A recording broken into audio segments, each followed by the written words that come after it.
Lors de la fête de Noël en famille, mes beaux-parents ont offert des cadeaux à tout le monde, même aux cousins éloignés. Ma fille n'a rien eu. Elle a baissé la tête sans rien dire. Puis mon mari a sorti une enveloppe et dit, celle-ci devait être ouverte en dernier. Tout le monde est resté bouche bée. Avant de commencer l'histoire, n'oubliez pas de laisser un like et de vous abonner à la chaîne pour voir plus d'histoires comme celle-ci. Lors de la fête de Noël en famille, tout le monde recevait des cadeaux. Un par un, les enfants étaient appelés. Des cousins venus d'autres États, des nièces et des neveux que je n'avais pas vus depuis des années. Même Lexi, née au printemps dernier, a eu une boîte emballée dans du papier doré, avec son nom dessus. Ma fille Léna était assise patiemment, souriant de cette manière qu'elle a toujours quand elle essaie d'être polie. Elle a 9 ans, assez grande pour comprendre quand quelque chose ne va pas, mais encore trop jeune pour savoir comment prendre la parole dans une pièce remplie d'adultes. La pile de cadeaux diminuait lentement. Le papier froissé s'accumulait aux pieds des gens. Les rires s'intensifièrent, puis le silence se fit. Il ne restait plus aucun cadeau sous le sapin. Pas un petit, pas un oublié caché derrière une chaussette de Noël. Rien.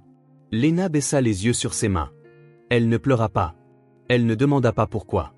Elle les croisa simplement avec soin sur ses genoux et ne dit rien. Je vis la façon dont ses doigts se tordaient légèrement, la façon dont son pied tapait contre le pied de la chaise. C'est ainsi que je sus qu'elle était blessée. Et personne ne dit un mot. Mon cœur battait la chamade, mais je restais immobile. J'observais les gens autour de nous. Les cousins de mon mari, ses oncles, sa sœur, même sa mère, Déborah, continuaient comme si de rien n'était. Le papier cadeau se froissait. Quelqu'un remit la musique. Léna avait passé 3 nuits à dessiner une carte pour Déborah. Elle avait utilisé des paillettes dorées pour les bords et écrit « Joyeux Noël mamie » de sa plus belle écriture. Je me souviens lui avoir demandé si elle devait la lui donner avant ou après avoir ouvert son cadeau. Elle n'eut jamais l'occasion de choisir. Je me penchai en avant pour dire quelque chose, pour le signaler, pour exiger une explication, mais avant que je puisse parler, Élie se leva. Mon mari ne fait pas de scène. C'est lui qui désamorce les situations, qui aplane les conflits avec des phrases calmes et des regards apaisants. Mais cette fois, il n'avait pas l'air calme. Il se dirigea vers la cheminée, attrapa derrière l'une des chaussettes de Noël une enveloppe blanche. Il se retourna pour faire face à la pièce. Ceci, dit-il assez fort pour que tout le monde l'entende, était censé être ouvert en dernier. La pièce entière se figea. Les conversations s'arrêtèrent net. Déborah plissa les yeux. Léna releva la tête de ses genoux. Élie apporta l'enveloppe à Léna. Il ne dit rien de plus, tendit simplement l'enveloppe à notre fille et hocha la tête. Et pour la première fois de la soirée, chaque personne dans cette pièce prêta attention. Le réveillon de Noël avait toujours été une grande affaire chez les Morgan. Les parents d'Élie, Déborah et Walter, l'organisaient chaque année dans leur immense maison à 2 étages juste à l'extérieur de Columbus. Le genre d'endroit avec un sapin artificiel de plus de 2 mètres dans la fenêtre du salon, des guirlandes sur l'escalier et une table de buffet garnie de plats achetés chez le même traiteur chic dont il se vantait toujours. Tout semblait parfait, mais l'ambiance était toujours froide. C'était ma 11e année à passer les fêtes avec eux. Je connaissais le rythme désormais, qui apportait quel plat, quel cousin arriverait en retard, et comment Déborah me dévisagerait dès que je franchirais la porte. Ses commentaires n'étaient jamais directs, mais toujours acérés. « Tu portes encore des chaussures plates cette année ?» demanda-t-elle en souriant tout en m'embrassant sur la joue. « Le confort d'abord, je suppose. » Je lui souris en retour sans broncher. J'avais cessé de réagir depuis longtemps. Élie me serra la main en entrant. Notre fille Léna s'accrochait fermement à la mienne. Elle portait une robe en velours rouge avec un nœud blanc épinglé dans ses boucles. Elle avait insisté pour apporter la carte de Noël qu'elle avait faite pour Déborah. Elle avait dessiné une cheminée, un sapin, et Déborah tenant un plateau de biscuits avec « Pour mamie », avec amour, Léna, écrit au marqueur doré. La sœur d'Élie, Mélissa, était déjà là avec ses enfants, plus une douzaine de cousins et de parents éloignés que je voyais une fois par an mais que je n'arrivais jamais vraiment à connaître. Ils se saluaient tous comme une grande famille heureuse. Je restais en marge, aidant Léna à enlever son manteau et le suspendant à côté des autres. Il y a une étrange forme de solitude qui vient du fait d'être entouré de gens qui vous traitent comme une invitée dans une vie dans laquelle vous êtes entré par mariage. Je connaissais la plupart de leurs noms, je me souvenais des anniversaires et j'envoyais des cartes de remerciement, mais je n'étais jamais l'une d'entre eux. Pas vraiment. Élie le sentait aussi, je crois. Mais il ne l'a jamais dit à voix haute. Il aimait sa famille. Il ne voulait pas prendre parti. Je ne le lui ai jamais demandé. Léna tira sur ma manche et chuchota, « Je peux donner ma carte à mamie maintenant ?» Ses yeux brillaient et ses joues étaient déjà rougies par le froid. « Attends peut-être après les cadeaux, lui dis-je. Elle est peut-être occupée pour l'instant. » Nous nous dirigeâmes vers le salon. Le sapin était illuminé, la cheminée allumée, et le sol sous le sapin était rempli de cadeaux. Des boîtes de toutes formes et tailles, toutes soigneusement emballées avec des rubans assortis. Déborah insistait toujours sur du papier cadeau à code couleur pour que tout reste organisé. Walter servait les boissons pendant que le mari de Mélissa faisait circuler les amuse-gueules. Une musique de Noël jouait doucement en fond sonore. En surface, cela ressemblait à des fêtes de fin d'année de cartes postales. Léna s'installa sur le tapis avec les autres enfants, parlant doucement avec ses cousins. Elle avait sa carte sur ses genoux, soigneusement pliée, prête à être donnée. Je restais derrière elle, assise sur le canapé entre Ellie et un espace vide que personne ne comblait. L'odeur de cannelle et de pain flottait dans l'air. Des rires fusaient à travers la pièce. Des conversations anodines résonnaient contre les murs. Et pourtant, je sentais que quelque chose clochait, comme une ondulation sous la surface. C'était subtil, mais j'avais remarqué que Déborah n'avait pas adressé un seul mot à Léna. Pas de compliments sur sa robe, pas de câlin, juste un regard rapide et un « Oh, salut ma chérie », distrait avant de se tourner pour arranger les nœuds sur les cadeaux. J'observais le visage de Léna. Elle l'avait remarqué aussi. Elle ne dit rien, mais je vis son sourire faiblir une seconde avant qu'elle ne reporte son attention sur sa cousine Abby. La tension dans ma poitrine commença à monter doucement, comme toujours lorsque nous leur rendions visite. Je me dis de rester calme, de laisser les choses se faire. Peut-être que j'interprétais trop. Puis Déborah se leva près de la cheminée et frappa dans ses mains. Passons au cadeau avant le dessert. Les enfants d'abord. Ellie s'adossa à côté de moi, se frottant les mains. J'essayais d'égaler son énergie. Léna leva les yeux et redressa sa robe. Voyons voir, dit Déborah en prenant un cadeau doré de la pile. Celui-ci est pour Connor. Le premier nom, puis un autre. Un par un, les noms des enfants emplirent la pièce. Des rires, du papier déchiré, des « merci » lancés en direction des adultes. La pile de cadeaux commença à diminuer. Léna se pencha un peu en avant, tenant toujours sa carte, souriant toujours. Je retenais mon souffle et observais. C'était le moment où la soirée commençait à changer. L'échange de cadeaux avait toujours suivi le même ordre. Les enfants d'abord, puis les adultes. Déborah se tenait près du sapin, soulevant chaque boîte soigneusement emballée, lisant l'étiquette à haute voix et appelant le nom de l'enfant comme si elle annonçait les gagnants d'une tombola scolaire. Elle rayonnait devant les réactions, applaudissait lorsqu'un cadeau suscitait un grand enthousiasme et gloussait lorsque le papier cadeau était déchiqueté trop vite pour être admiré. Connor, appela-t-elle en tendant une grande boîte rouge et verte à son petit-fils aîné. Puis vint Rema, Ava, Tyler et Jasmine. Elle sortit même un petit paquet emballé dans du tissu pelucheux et dit « Celui-ci est pour Lexi, son premier Noël ». Lexi avait à peine 6 mois, à moitié endormie dans les bras de sa mère. Tout le monde applaudit et roucoula. Léna applaudit aussi. Je gardais les yeux sur la pile. Je comptais ce qu'il restait, seulement une poignée. Je me répétais qu'il y en avait probablement encore d'autres pour Léna. Peut-être que quelque chose s'était égaré. Peut-être que son nom n'était tout simplement pas encore sorti. Déborah attrapa une boîte emballée dans du papier argenté. « Owen » dit-elle. Le garçon courut vers elle, prit le cadeau et retourna à sa place. Plus que 2 cadeaux maintenant. Je me redressai. « Un pour Abby » dit Déborah. Elle le passa à Mélissa, qui le tendit à sa fille. Puis elle prit le dernier cadeau. Il était long et fin, emballé dans du papier bleu avec un ruban blanc. Déborah plissa les yeux sur l'étiquette et sourit. « Ah, pour Logan. » Logan, le beau-fils d'un cousin. Il ne portait même pas le nom de famille. Il prit le cadeau d'un rapide hochement de tête. Tout le monde le regarda déballer une voiture télécommandée. J'attendis que Déborah dise autre chose, qu'elle sorte une dernière surprise. Peut-être une qu'elle avait cachée derrière le sapin. Mais elle se tourna vers Walter et dit « Très bien, c'est le dernier. » Quelqu'un monta un peu le volume de la musique. Les gens recommencèrent à bavarder. Un des oncles d'Ellie se resservit à boire. Quelques enfants commencèrent à jouer avec leurs nouveaux jouets dans un coin. Léna restait assise, les jambes croisées sur le tapis, sa carte toujours serrée délicatement dans ses mains. Elle leva les yeux vers moi, sans larmes, sans question, juste un petit sourire fatigué, celui qui s'efforçait trop de paraître bien. Je me penchai en avant. « Léna » chuchotai-je. as-tu vérifié les étiquettes, peut-être qu'il en reste un? Elle secoua la tête, lentement et sûrement. Non, c'était tous. Sa voix était douce, mais je pouvais entendre l'effort derrière. Elle essayait de ne pas faire de scène. Elle essayait d'agir comme si elle s'en fichait. Je sentis quelque chose se nouer en moi, quelque chose d'aigu et de brûlant. Je regardai vers Déborah. Elle riait de quelque chose que Mélissa avait dit, sirotant un verre de vin, déjà passé à autre chose. Elle avait regardé Léna dans les yeux quand elle avait appelé le nom de chaque autre enfant. Elle l'avait vue assise là, et elle avait choisi de ne rien dire. Ce n'était pas une erreur. Léna déplia la carte sur ses genoux et la regarda. Ses doigts traçaient le bord du papier. Elle ne demanda pas ce qui s'était passé. Elle ne demanda pas où était son cadeau. Elle resta juste assise là, prétendant que cela n'avait pas d'importance. Je ne pus plus respirer un instant.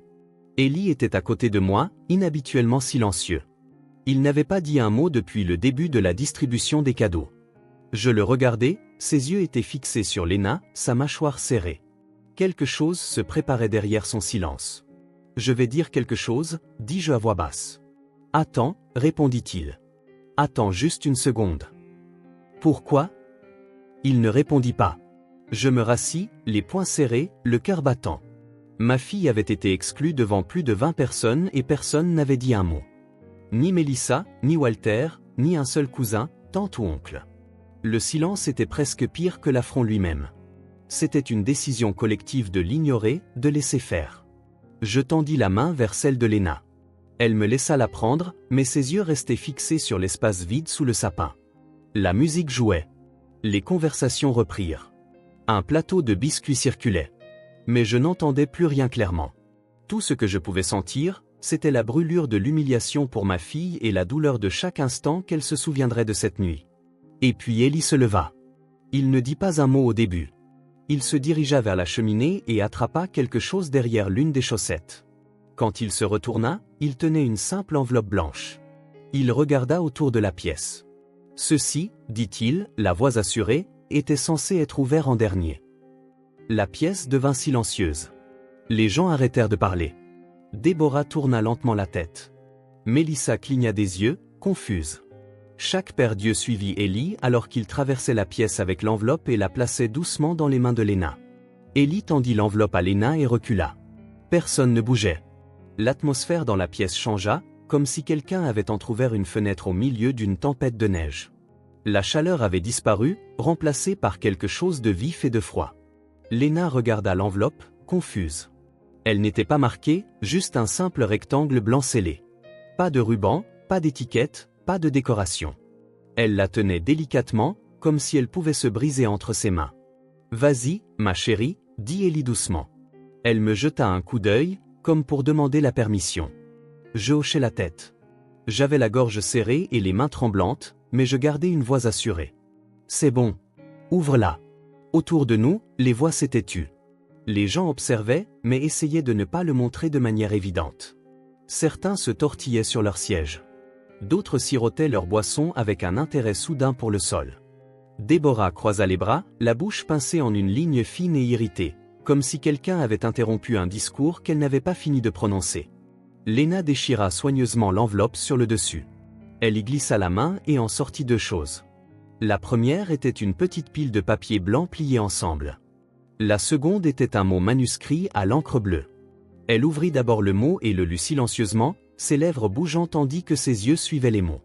Quand elle eut fini, elle leva les yeux vers son père, les yeux écarquillés. « Qu'est-ce que ça dit ?» lui demandai-je. Elle baissa de nouveau les yeux et le lut à voix haute, sa voix à peine plus qu'un murmure. « À ma fille Léna, pour la fille qui apporte la lumière partout où elle va. Allons chasser les aurores boréales cette année. L'Islande nous attend. Amour, papa. » Un silence plus épais qu'avant tomba sur la pièce. Même la musique en fond sonore semblait s'être éteinte. Léna regarda de nouveau les papiers pliés et les ouvrit. À l'intérieur se trouvaient deux billets imprimés, un adulte, un enfant. Départ de Chicago pour Reykjavik. Aller-retour, première classe. Je regardai Élie, stupéfaite. « Tu avais prévu ça ?» demandai-je à voix basse. Il hocha la tête, sans quitter Léna des yeux. « Il y a des semaines. Je l'ai réservé le soir même où elle m'a dit qu'elle voulait voir les étoiles quelque part où il n'y avait pas de lampadaire. » Je me souvins de la conversation. C'était arrivé alors que Lena était assise sur la banquette arrière, regardant par la fenêtre de la voiture. Elle avait demandé pourquoi les étoiles semblaient différentes à certains endroits. Ellie lui avait parlé d'endroits où le ciel s'étendait à l'infini, où l'air était pur et où le monde semblait silencieux. Elle avait demandé si nous pouvions y aller. Il avait dit un jour. Il l'avait rendu possible maintenant. Lena se leva, tenant toujours l'enveloppe et les billets. Sa voix était petite mais claire. On y va vraiment? Ellie se mit à sa hauteur. Oui. Toi et moi. Aurore boréale, chocolat chaud, motoneige, tout ça. Elle lui jeta les bras autour du cou et le serra fort. Son nœud rouge s'écrasa contre son épaule. Elle enfouit son visage dans son cou. Pour la première fois de la soirée, elle ne faisait pas semblant d'aller bien. Elle n'avait pas à le faire. Je sentis les larmes monter, mais je ne les essuyais pas. Je voulais qu'elle le voie. Je voulais qu'elle sache que ce moment signifiait quelque chose de plus grand qu'un billet d'avion. C'était une correction, une déclaration. On l'avait rendue invisible. Et maintenant, son père s'assurait qu'elle soit vue de la manière la plus indéniable qui soit. De l'autre côté de la pièce, l'expression de Déborah se durcit. Elle ramassa un morceau de papier cadeau jeté et le lissa contre son genou, comme si cela avait de l'importance. Walter se racla la gorge mais ne dit rien. Quelqu'un murmura « Oh » derrière nous. Ellie se leva et passa son bras autour de moi. Elle avait besoin de quelque chose qui ne serait pas oublié, dit-il, alors je me suis assuré que ce ne le serait pas. Mélissa s'approcha, souriant nerveusement. « C'est incroyable, l'Islande ?» Il hocha la tête. « C'est son rêve. » Je me suis dit que Noël était le bon moment pour lui offrir quelque chose d'inoubliable. Déborah ne dit pas un mot. Elle se leva lentement, lissa le devant de son pull et se dirigea vers la cuisine. Je la regardai partir. Pour la première fois en 11 ans, je me fichais de ce qu'elle pensait. Elle avait fait son choix. Nous aussi. Lena leva les yeux vers moi, rayonnante. « Maman, tu viens aussi ?»« Pas cette fois, ma puce, dis-je. C'est juste pour toi et papa. » Elle me serra ensuite fort dans ses bras, et je la tins comme si elle pouvait disparaître si je la lâchais trop tôt. Ce moment lui appartenait. Entièrement. Lena resta près d'Ellie le reste de la soirée. Elle tenait fermement l'enveloppe d'une main et la carte qu'elle avait faite pour Déborah de l'autre. Elle n'en reparla plus. Elle ne demanda pas pourquoi elle n'avait pas eu de cadeau comme les autres. Elle n'en chercha pas. C'était comme si le poids d'avoir été oubliée s'était levé au moment où elle s'était sentie choisie. Ce sentiment émanait d'elle. Les autres enfants le remarquèrent. Abby vint lui demander des détails sur le voyage. Puis Logan intervint avec des questions sur les volcans. Pour la première fois de la soirée, Lena était au centre de la conversation. Non pas parce que quelqu'un l'Y avait invité, mais parce que quelque chose en elle était devenu indéniable. Ellie ne se vanta pas. Il ne jubila pas. Il s'assit sur le canapé, le bras autour de Lena, répondant calmement à ses questions sur l'Islande, décrivant les glaciers et les plages de sable noir comme s'il y était allé une douzaine de fois. Ce n'était pas le cas, mais il avait étudié chaque détail. Je réalisais alors que ce n'était pas spontané. Ce n'était pas une façon de compenser quelque chose qui avait mal tourné ce soir-là. Il l'avait planifié, sachant exactement ce qui pourrait arriver. Il avait anticipé ce moment. Je me rendis dans la cuisine pour prendre une bouteille d'eau pour Lena. Déborah était là, arrangeant des biscuits au sucre achetés en magasin sur un plateau, comme si c'était la tâche la plus importante au monde. Ses lèvres étaient pincées, ses mouvements mécaniques. Elle me jeta un coup d'œil. C'était une sacrée annonce. Je ne répondis pas tout de suite. J'ouvris le réfrigérateur, pris l'eau et refermai la porte. Le silence entre nous devint tendu. Elle se retourna vers le plateau. Tu sais, ça aurait été bien de savoir ça à l'avance, pour qu'on puisse éviter ce genre de scène. Ce genre de scène, demandai-je, en gardant ma voix calme. Déborah posa un biscuit avec plus de force que nécessaire. Faire en sorte qu'un enfant se sente exclu à Noël ne donne pas une bonne image de cette famille. Elle ne s'est pas sentie exclue toute seule, dis-je. Et moi non plus. Elle l'a remarqué. Tout le monde l'a remarqué. Déborah me regarda une seconde, puis se retourna vers son plateau. Ce n'était pas intentionnel. Nous en avions tellement à gérer cette année. Les enfants de Mélissa, les cousins de Chicago, des choses sont passées entre les mailles du filet. Elle n'est pas une maille du filet. C'est ta petite fille. Sa main s'arrêta. Je ne voulais pas dire. Mais si, vous l'avez fait, dis-je en la coupant. Vous avez toujours voulu nous maintenir, elle et moi, juste à l'extérieur du cercle. Vous n'avez jamais essayé de le cacher.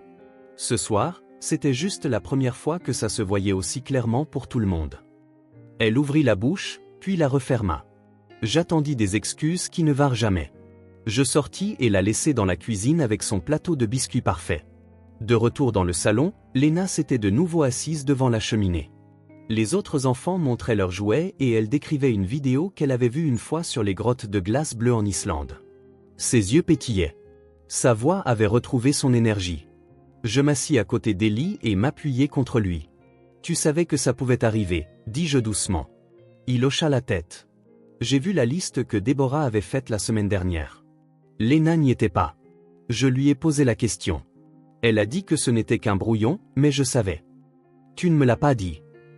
Je voulais, mais je voulais aussi donner à Lena quelque chose que personne d'autre ne pourrait lui enlever, quelque chose de privé, quelque chose juste pour elle. Je le regardais.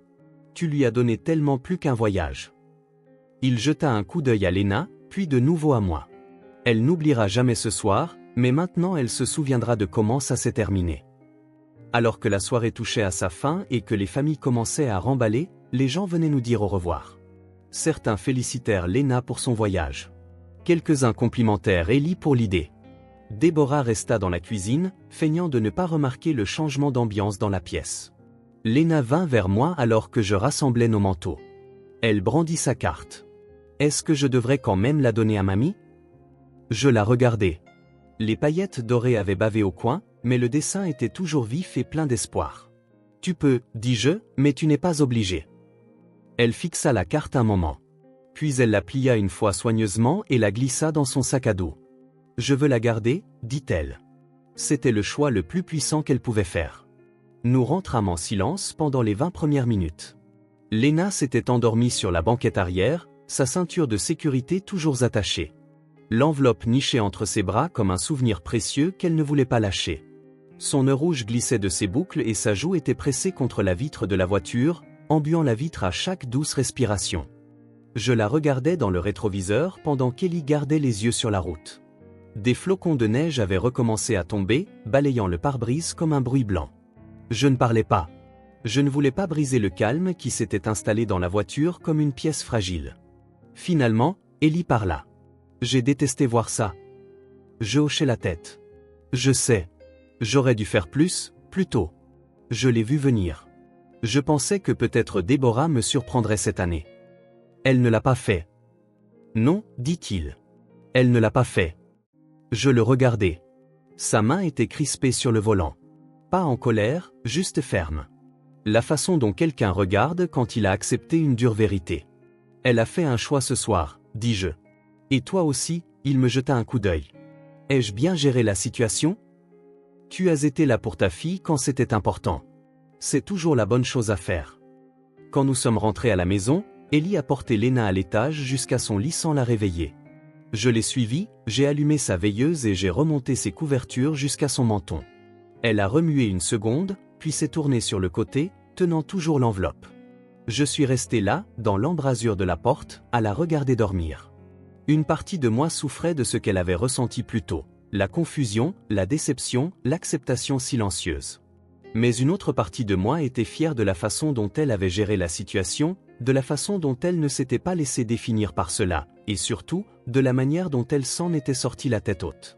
Le lendemain matin, Lena nous a rejoints à la table de la cuisine avec une carte d'Islande qu'elle avait imprimée depuis l'ordinateur. Elle a posé une douzaine de questions sur les geysers, les aurores boréales et les rennes. Elle parlait comme quelqu'un qui avait trouvé quelque chose de nouveau en elle. Pas seulement de l'excitation pour un voyage, mais le genre de confiance qui ne grandit qu'après avoir été pleinement vue et profondément aimée. Plus tard dans la journée, Ellie reçut un appel de Déborah. Il ne répondit pas. Il fixa longuement l'écran avant de le mettre en sourdine et de le reposer sur le comptoir. Elle dira probablement que c'était un accident, dis-je. Elle le fera, répondit-il. Mais ce n'en était pas un. Nous le savions tous les deux. Et pour la première fois depuis longtemps, je ne ressentis pas le besoin de réparer les choses ou d'arrondir les angles. Il n'y avait plus rien à expliquer. La famille, ce n'est pas seulement le sang. Ce n'est pas enfermé dans des obligations ou des invitations forcées, ou prétendre que l'amour est présent quand il ne l'est pas. La famille se construit dans les choix que nous faisons, dans les personnes aux côtés desquelles nous nous tenons, dans la façon dont nous sommes présents les uns pour les autres quand il serait plus facile de rester silencieux. Ce soir-là, alors que je bordais de nouveau Léna, elle sortit la carte qu'elle avait faite pour Déborah, celle qu'elle avait choisi de ne pas donner. « Tu crois que mamie sera fâchée que je ne lui ai pas donné ça ?» demanda-t-elle. Je m'agenouillai à côté de son lit. Je pense que mamie se demandera où elle est passée. Et peut-être que ce n'est pas grave. Léna baissa les yeux sur les bords pailletés, puis de nouveau sur moi. Je peux la garder juste pour moi? Oui, dis-je. Tu peux toujours garder ce que tu fais avec amour, même si ce n'a pas été donné à la personne pour qui tu l'as fait. Elle sourit. Je crois que je vais la garder dans ma valise. Pour l'Islande, elle hocha la tête. Pour me souvenir de ce Noël. De tout. C'est à ce moment-là que j'ai réalisé quelque chose d'important. Elle ne se souviendrait pas autant du silence ou du cadeau manquant que du moment où son père lui avait tendu cette enveloppe et où tout le monde s'était tourné pour la voir pour la première fois. C'était le souvenir qu'elle emporterait. Non pas l'exclusion, mais la reconnaissance. Elle n'avait pas été négligée, pas de la manière qui compte vraiment. Elle avait été choisie. Merci d'avoir passé ce moment avec moi et d'avoir écouté notre histoire. Je ne l'ai pas partagé pour susciter la sympathie. Je l'ai partagé parce que je sais ce que c'est de voir son enfant être négligé. Et je sais aussi à quel point il est puissant quand quelqu'un qu'il aime intervient et arrange les choses. Si cette histoire a signifié quelque chose pour vous ou vous a rappelé vos propres moments en famille, veuillez prendre une seconde pour aimer la vidéo. Cela aide vraiment plus de gens à la trouver. Partagez-la avec quelqu'un qui a besoin qu'on lui rappelle qu'un amour discret peut parler plus fort que toute autre chose.